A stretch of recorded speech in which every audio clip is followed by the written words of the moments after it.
Wat 'n wonderlike voorreg om vanmôre weer saam met jou verder te kuier in God se woord. Ek wil vanmôre vir jou sê, elkeen het 'n storie. En ons lees vanmôre uit Markus 5 vers 21. Daarna het Jesus weer per skuit die see oorgesteek. Daar het 'n groot skare op die strand om hom saamgedrom. Van die skare wat rondom Jesus vergader het, sal Markus die aandag vestig op 2. Die mees sigbare lid van die gemeenskap, Jairus, was beroemd en die vrou was anoniem.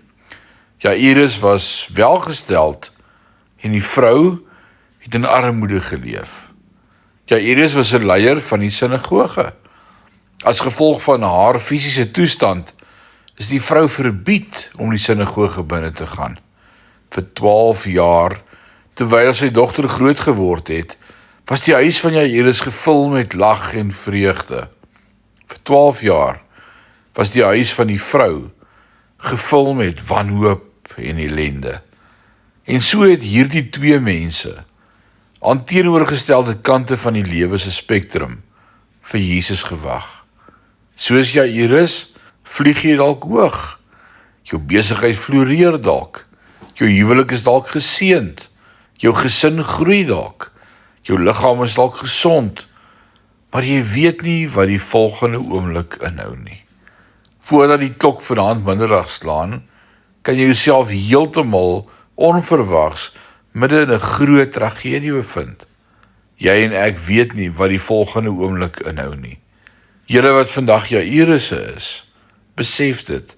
Soos hierdie man kan die volgende oomblik tragedie in julle wêreld bring. Omgekeerd, jy wat soos die vrou of deur die eindlose stroom terugsla of een aanhoudende probleem gegaan het, weet nie wat die volgende uur inhou nie. Die volgende oomblik kan jy 'n wonderwerk van verstommende omvang bring. Om hieroor na te dink, verhoed dat ek self voldaan raak wanneer ek voel asof ek in Jairus se sandale is. En dat ek nie wanhoopig word wanneer dit voel asof ek in die vrou se skoene staan nie. Beide se stories herinner my daaraan dat die Here my skild en my beskermer is.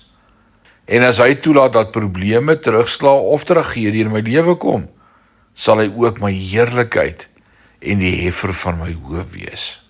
Weet in hierdie dag, God is met jou. Amen.